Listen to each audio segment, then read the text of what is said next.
Good morning students. अभी तक हमने देखा कि जो फ्लूइड्स होते हैं वो अगर रेस्ट पोजीशन में है तो वो जो फिनोमेना था हाइड्रोस्टैटिक्स का फिनोमेना था। अब हम देखेंगे फ्लूइड्स इन मोशन। अब ये फ्लूइड्स इन मोशन जो है उस एक फिजिक्स की ब्रांच है जिसे हम कहते हैं hydrodynamics. So the branch of physics which deals with the study of some properties of fluids in motion, that is called the hydrodynamics. So in this case, now consider one figure where the fluid is in the motion. So this tube or this diagram is called the flow tube diagram. So in this case, if the fluid having the velocity or that particular pressure, if we can measure it, then such flow is called the steady flow. मतलब जो velocity होती है और जो pressure होता है वो अगर मेजरेबल है वहां पे और उस पर्टिकुलर पॉइंट पे वो कांस्टेंट है, then that flow is called the steady flow. So measurable property such as pressure or velocity of the fluid at a given point is constant over time. So that is called the steady flow. तो इसमें कुछ terms आते हैं जो हमें देखने हैं अभी। पहला है flow line.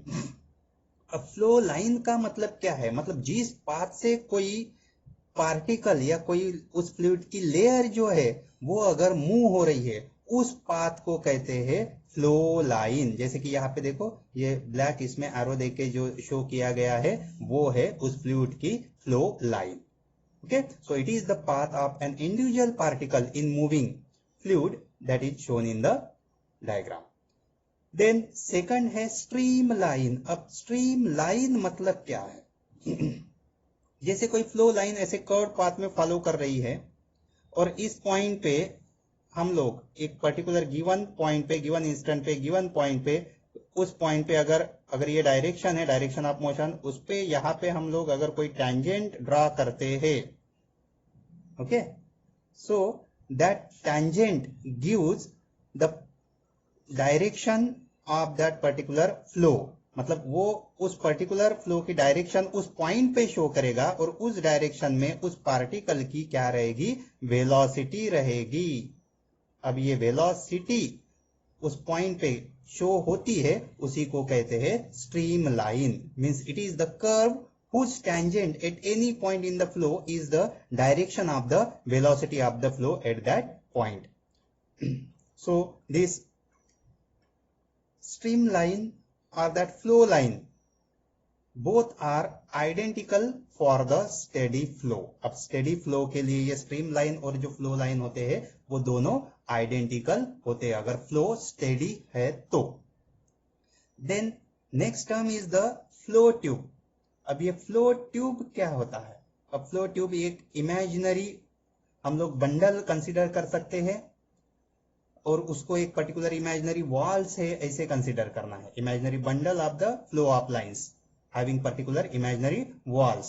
So for the steady flow the fluid can not cross the wall. जैसे अगर ये वॉल है इसके, तो ये फ्लूइड जो है वो उस पर्टिकुलर वॉल को क्रॉस नहीं करते हैं। Okay, so it is an imaginary bundle of the flow lines bound by an imaginary wall that is called the flow tube. तो उसको वो क्रॉस नहीं करेंगे। So fluids in adjacent flow tubes can not mix. मतलब adjacent tube, अगर ये एक tube है, ऐसे बहुत सारे ट्यूब्स रहेंगे एडजेसेंट ट्यूब, तो वो उस पर्टिकुलर इसमें वो मिक्स नहीं होते एक दूसरे में। देन लैमिनर फ्लो और स्ट्रीमलाइन फ्लो। अब लैमिनर फ्लो या स्ट्रीमलाइन फ्लो का मतलब क्या है? तो ये एक स्टेडी फ्लो होता है जहां पे जो एडजेसेंट लेयर जो है वो फ्लूइड के स्मूथली मूव होते हैं, स्मूथली मूव, और वो एक दूसरे में वहां पे मिक्स नहीं होंगे, स्मूथली मूव होंगे। जैसे कि रिवर बैंक पे जो वाटर फ्लो होता है ऐसे स्मूथली फ्लो होता है, that is the laminar flow. So it is A steady flow in which adjacent layers of the fluid move smoothly over each other. एक दूसरे के ऊपर वो सभी लेयर जो है वो स्मूथली वहां पे फ्लो होते हैं, एडजेसेंट लेयर, उनको कहते हैं लैमिनर फ्लो. उसके बाद आता है टर्बुलेंट फ्लो. अब ये टर्बुलेंट फ्लो का मतलब क्या है? टर्बुलेंट फ्लो में जो फ्लूइड है वो, या जो लेयर है या जो पार्टिकल है, वो सभी हाई स्पीड रेट से वहां पे फ्लो होते हैं और वो स्टेडी फ्लो नहीं रहता है वहां पे. और जो लेयर्स की डायरेक्शन जैसे वर्ल्ड जैसे रिवर के सेंटर में वगैरह तुम लोग रिवर बैंक के पास में नहीं, सेंटर में जाकर जो वाटर का फ्लो देखोगे वहां पे ऐसे वर्ल्ड फुल फॉर्म होते हुए दिखाई देंगे. मतलब वो वहां पे लेयर्स क्या होते हैं, एक दूसरे के इसमें मिक्स होते हैं. तो ऐसे फ्लो को, या वहां पे उसकी स्पीड जो है वो जनरल वेलोसिटी से ज्यादा की स्पीड रहती है वहां पे उस लेयर्स के वाटर के, तो उन फ्लो को टर्बुलेंट फ्लो वहां पे कहेंगे हम लोग. Means it is a flow at a very high flow rate so that there is no steady flow and the flow pattern changes continuously. मतलब ये फ्लो पैटर्न जो है वो कंटिन्यूअसली चेंज होते रहेगा किसी भी डायरेक्शन में, तो इसको कहेंगे हम लोग स्टेडी फ्लो. तो ये कुछ बेसिक टर्म्स है. उसमें और एक टर्म आती है क्रिटिकल वेलोसिटी की. अब ये क्रिटिकल वेलोसिटी जो है वो क्या होती है? तो ये एक ऐसी वेलोसिटी होती है जिस वेलोसिटी के बाद, मतलब उस वेलोसिटी से हायर वैल्यू वहां पे अगर आती है तो जो स्टेडी फ्लो होता है, वो स्टेडी फ्लो मतलब जो लैमिनर फ्लो है, that converted into the turbulent flow. ठीक है. So below that particular velocity that flow is the steady, that velocity is called the critical velocity. So the velocity beyond which a streamline flow becomes turbulent, that is called the critical velocity. तो यहाँ पे कुछ हम लोग terms consider करेंगे, जैसे कि ये vc is nothing but the critical velocity. rn यहाँ पे एक नंबर आता है जिसे कहेंगे हम लोग रेनॉल्ड्स नंबर. वो क्या है बताऊंगा मैं. Then eta is the coefficient of viscosity. ठीक है. उस पर्टिकुलर फ्लूइड की विस्कोसिटी का वो एक कोएफिशिएंट होता है जो उस पर्टिकुलर फ्लूइड के लिए कांस्टेंट होता है. Then rho is the density of fluid and D is the diameter of the tube. मतलब जिस ट्यूब से वो फ्लूइड जो है वो फ्लो हो रहा है उसका डायमीटर, जो फ्लूइड वहां से फ्लो हो रहा है उसकी डेंसिटी रो. तो ये जो critical velocity can be written as the rn into eta by rho D. Okay. तो इसलिए इसके ऊपर से हम लोग अगर Rn की वैल्यू फाइंड करते हैं, then Rn can be written as the Vc into rho D by n. So this Rn is called the Reynolds number. तो ये जो रेनॉल्ड्स नंबर है that is the pure number which has no unit and any dimension. So this Reynolds number indicates the nature of the flow according to its value. Okay, so if Rn is less than 1000 then flow is the streamline. वो flow कैसे होता है? Streamline flow होता है. अगर इस Reynolds number की value 2000 से बड़ी होती है तो that flow is the turbulent flow.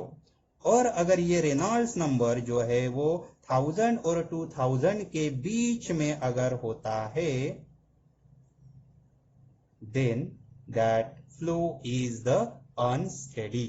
That flow is the unsteady. तो इसके ऊपर से हमें एक अब जो फेनामेना पढ़ना है वो है विस्कोसिटी. अब इस विस्कोसिटी में मतलब जो फ्लूइड जो होता है वो फ्लूइड किसी पर्टिकुलर फ्लूइड के फ्लो होते समय लेयर्स जो है वो लेयर्स अगर उसकी वेलोसिटी वहां पे एक दूसरे से टकराने के या ड्रैग होने के वजह से या कोई ऑब्जेक्ट उसमें आने के वजह से अगर वहां पे उसकी जो रिलेटिव वेलोसिटी जो है वो वहां पे उस वेलोसिटी पे अफेक्ट होता है, so that includes in this viscosity. इसलिए हम लोग यहाँ पे दो चीजें कंसिडर करेंगे, एक है विस्कस फ्लो करके और दूसरी डायग्राम यहाँ पे शो हो रही है तुम्हें नॉन विस्कस फ्लो। अब ये विस्कस फ्लो में क्या होता है, जैसे कि कोई तुम लोग वाटर किसी सरफेस पे या ग्लास पे ग्लास से तुम लोग वाटर अगर ऐसे पोर कर रहे हो किसी जमीन पर या सरफेस पर या किसी सरफेस पर, तो वो क्विकली वहां पे क्या होगा, फ्लो हो जाएगा फ्रीली एंड क्विकली, इस तरह से वो फ्लो होगा। वही अगर तुम कोई ऑयल या जो हनी या सिरप, जो मेडिसिन की सिरप जो होती है वो लेते हो, then that flow is slow and sticky to the container. तो जिस कंटेनर से या जिस सरफेस पे तुम लोग उसको पोर करोगे तो उसको वो स्टिक होके रहने की कोशिश करेगा। Okay, so this is because of the difference due to the fluid friction. अब ये जो फ्रिक्शन है that is both within the fluids itself and between the fluids and its surrounding, तो fluids के भी layers के बीच में भी ये फ्रिक्शन हो सकता है या फिर फ्लूइड और सराउंडिंग के बीच में ये फ्रिक्शन हो सकता है। So this property of the fluid is called the viscosity. उसी को क्या कहेंगे हम लोग, विस्कोसिटी कहेंगे। तो जो विस्कोसिटी जो होती है वाटर की, that is less than the that Honey और सिरप। Okay? तो इसमें जो विस्कस फ्लो है उस पर्टिकुलर फ्लूइड के, जैसे वाटर ले रहे हो या फिर हनी या सिरप ले रहे हो, तो उनकी जो लेयर पार्टिकल्स के जो लेयर्स होते हैं उनकी जो फ्लो होती है वो किस तरह से वहां पे शो होती है। ठीक है, so that two figures shows the one is for the viscous flow and another is for the non viscous flow and all the layers are moving with the अब यहाँ पे देखो ये जो विस्कस फ्लो है,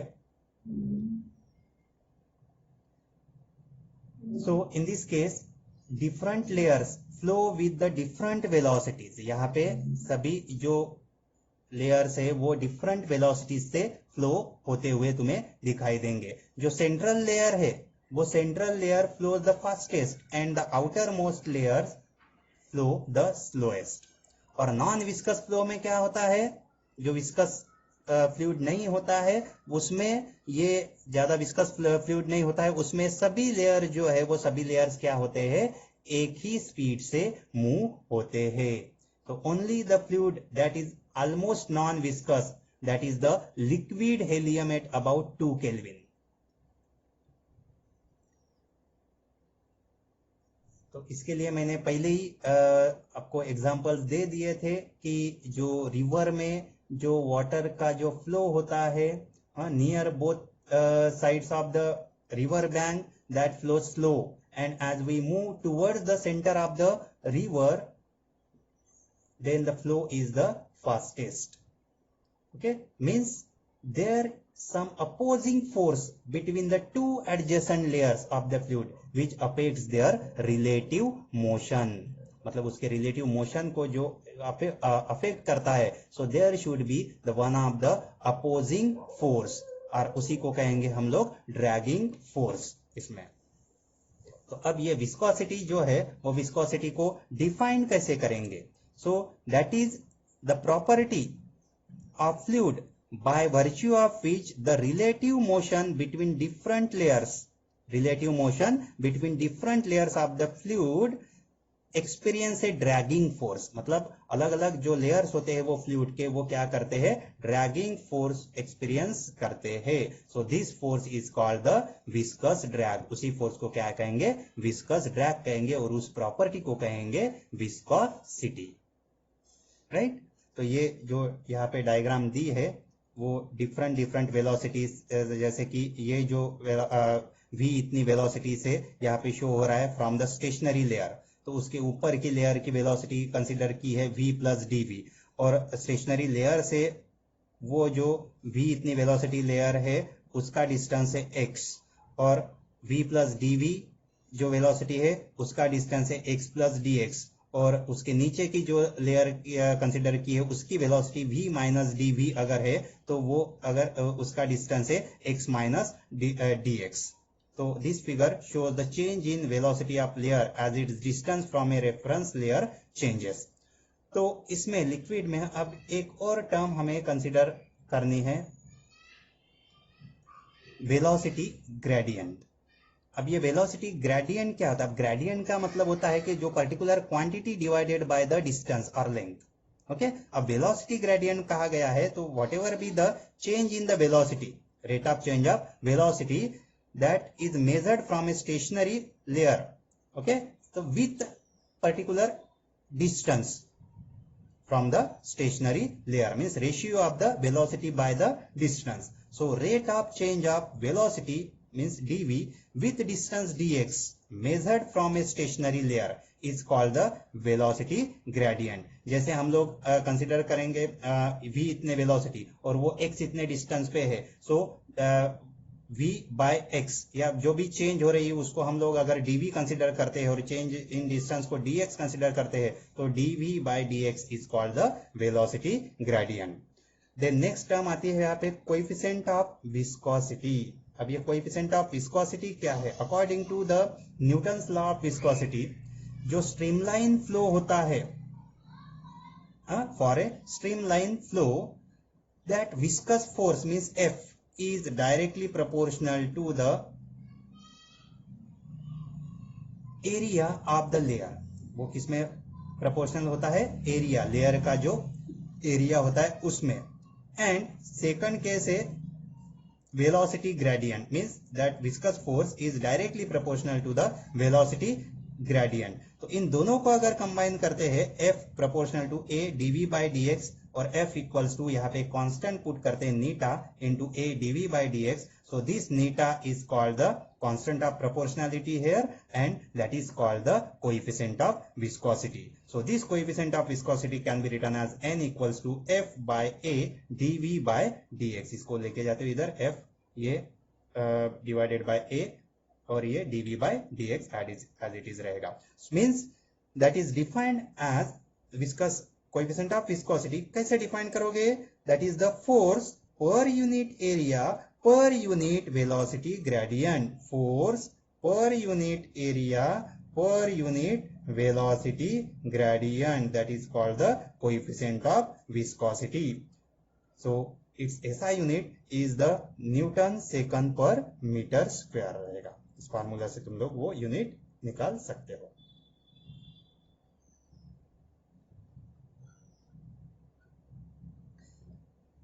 So then next term is here Stokes law.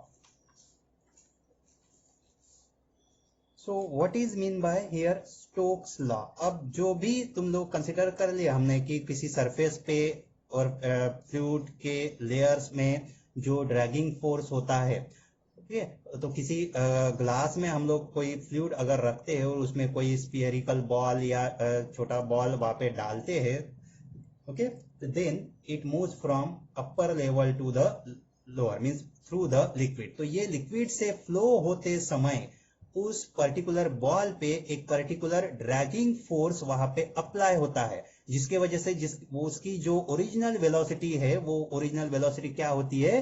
कम हो जाती है due to the opposing force. तो ये यहाँ पे हमें देखना है स्टोक्स लॉ में. तो ये जो जॉर्ज स्टोक्स जो है that he gave the law for the viscous force acting on a spherical object falling through the viscous medium. So according to the Stokes law, this viscous force is directly proportional to the radius of the sphere. मतलब ये जो spear यहाँ पे ऊपर से नीचे fall हो रहा है उस स्पीयर के रेडियस से ये विस्कस फोर्स प्रोपोर्शन में रहेगा. सेकंड चीज आती है उसमें that is directly proportional to its velocity. जितने वेलोसिटी से वो उस फ्लूइड में से फ्लो हो रहा है. एंड थर्ड केस आती है that is directly proportional to the coefficient of viscosity. ये तीनों चीजों को यहाँ पे कंबाइन कर देते हैं तो F V is proportional to n नीटा means n means neta here r and v means fv equals to 6 pi neta rv. So this is the formula for the viscous force according to the Stokes law.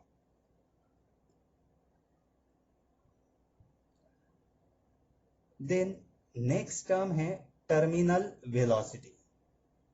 अब जो हमने critical velocity जब भी देखा था, अब ये terminal velocity मतलब क्या है? जैसे कि कोई ऑब्जेक्ट उस विस्कस फ्लूइड से फ्लो हो रहा है और वो उसकी वेलोसिटी वहां पे अपोज हो रही है। ओके, सो इसके लिए क्या कंसीडर करना है हमें? एक कंटेनर कंसीडर करते हैं जहाँ पे ये फ्लूइड रखा है और उसमें से कोई बॉल अगर वहां से ऊपर से नीचे अगर आ रहा है, so consider this spherical object falling through the viscous fluid.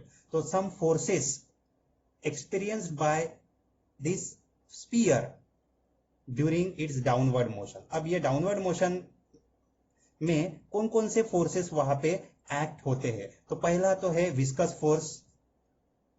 Okay, so that viscous force act in the upward direction. Body नीचे आ रही है और वो उस बॉडी को अपोज कर रहा है फोर्स, तो वो कौन से डायरेक्शन में रहेगा? अपवर्ड डायरेक्शन में रहेगा वहां पे। ठीक है, so that F V is directed in the upward direction. ये देखो यहाँ पे शो किया है मैंने viscous force.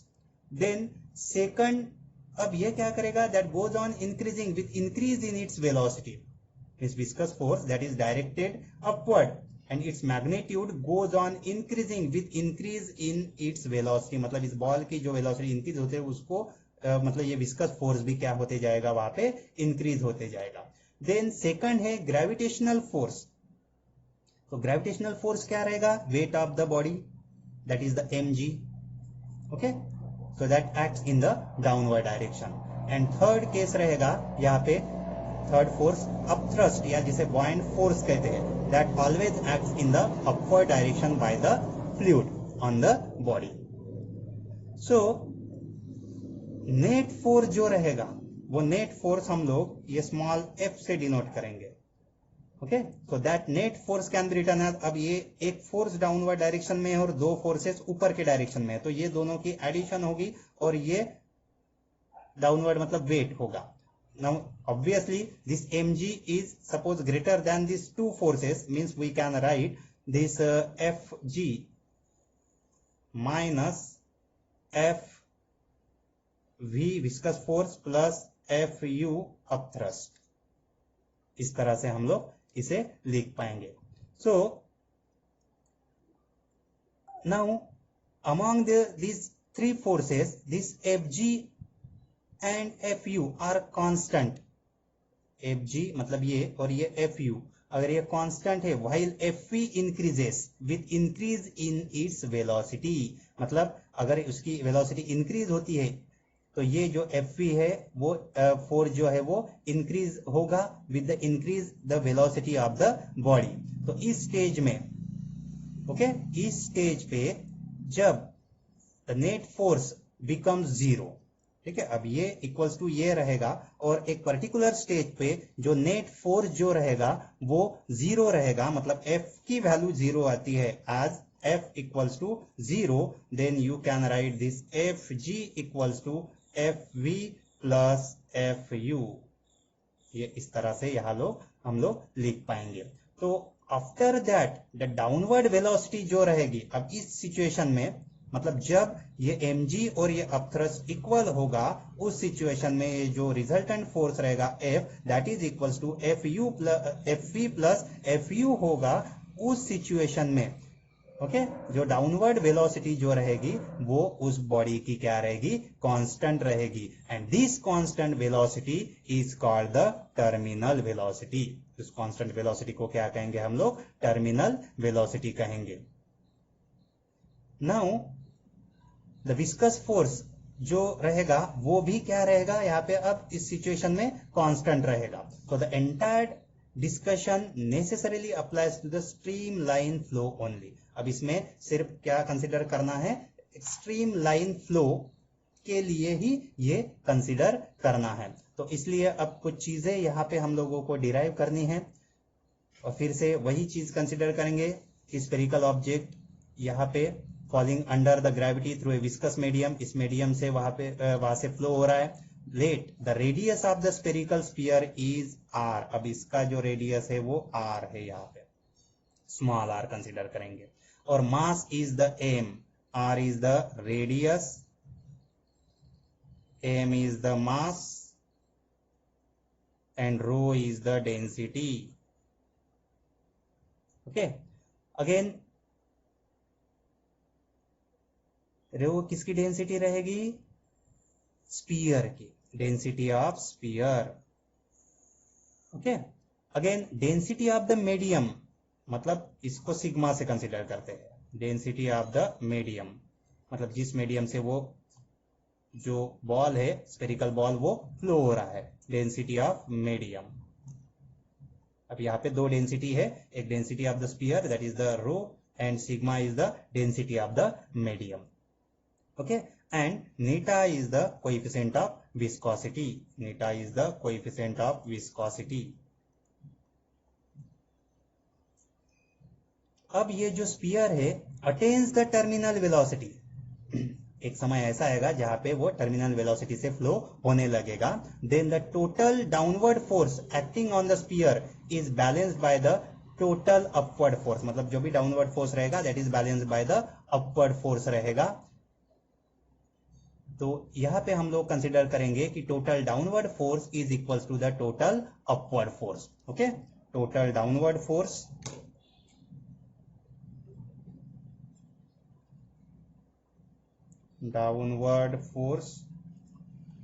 Equals to total upward force. अब डाउनवर्ड फोर्स और अपवर्ड फोर्स को कंसिडर कर लो, क्या क्या है। अब डाउनवर्ड फोर्स मतलब क्या है? तुम्हारा वेट ऑफ स्फीयर, मतलब mg। Okay, that is equals to total upward force मतलब कौन सा है तुम्हारा? Viscous force plus buoyant force. Okay, अब ये mg जो होगा वो क्या होगा? m की वैल्यू यहाँ पे अगर पुट करते हैं डेंसिटी के फॉर्मूले के हिसाब से, डेंसिटी इक्वल्स टू क्या होगा? Mass by volume. ओके, तो मास इक्वल्स टू क्या होगा? Density into volume. तो ये जो डेंसिटी रहेगी वो कितनी रहेगी? 4/3 पाई r³ रो, ओके, इंटू जी। तो ये किस पे फोर्स एक्सर्ट हो रहा है? बॉल पे, डाउनवर्ड फोर्स mg। तो इसलिए यहाँ पे रो किसका लेंगे हम लोग? डेंसिटी ऑफ द स्फीयर का। Then that is equals to viscous force का फार्मूला हम लोगों ने जब भी देखा था तो वो आता है तुम्हारा 6 पाई nRV। ओके, ये स्टोक्स लॉ से, प्लस फिर आएगा यहाँ पे 4/3 मतलब बॉयंट फोर्स के लिए 4/3 पाई r³। अब यहाँ पे सिग्मा इंटू जी आएगा। ठीक है, ये चीजें यहाँ पे लिख लेनी है। अब इसको सॉल्व करना है। अब सॉल्व करना मतलब क्या करना है? ये जो 4/3 वाले टर्म है एक साथ लो, ये 6 पाई nRV एक तरफ रखेंगे हम लोग। ओके, तो it becomes 6 pi nRV equals to 4/3 pi r³ rho g minus 4/3 pi r³ sigma g. Okay, तो ये आएगा इस तरह से। अब यहाँ पे 4/3 पाई r³ और g कांस्टेंट है, मतलब 4/3 पाई r³ और g बचा क्या यहाँ पे?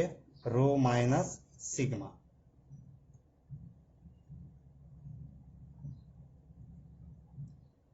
ओके, देन यहाँ पे हमें निकालनी है अब टर्मिनल वेलोसिटी। अब v के लिए यहाँ पे कंसिडर करेंगे। ओके, तो ये 4/3 pi r³ into g as it is रहेगा, ये भी एज इट इज रहेगा। बाकी जो v छोड़ के ये जो टर्म्स है 6 पाई nr ये जाएंगे डिवीजन में इसके। ठीक है। तो v इक्वल्स टू ये रहेगा 4/3 पाई r क्यूब g रो माइनस सिग्मा इंटू 1/6 पाई n r। ठीक है। तो अब इसको ये मल्टीप्लीकेशन यहाँ पे सॉल्व कर लेते हो। ओके, तो ये 2 टाइम्स, ये 3 टाइम्स। ओके, 3 3 ज़ा 9, ऊपर 2 बचेगा, मतलब 2/9, और एक r कट जाएगा, मतलब ये r² g as it is, rho by rho minus sigma, ये पाई भी कटेगा, एक पाई है। ठीक है, डिवाइडेड बाय सिर्फ यहाँ पे नीटा बचा। ठीक है, तो ये रहेगा ये v के लिए फार्मूला। अब इसमें क्या आया, 2/9 r², तो इसको इस तरह से लिख लेते हैं, 2/9 r² rho minus sigma g by नीटा। ठीक है, और नीटा के लिए निकालना है value 2/9 r² rho minus sigma g by v, means this expression gives the terminal velocity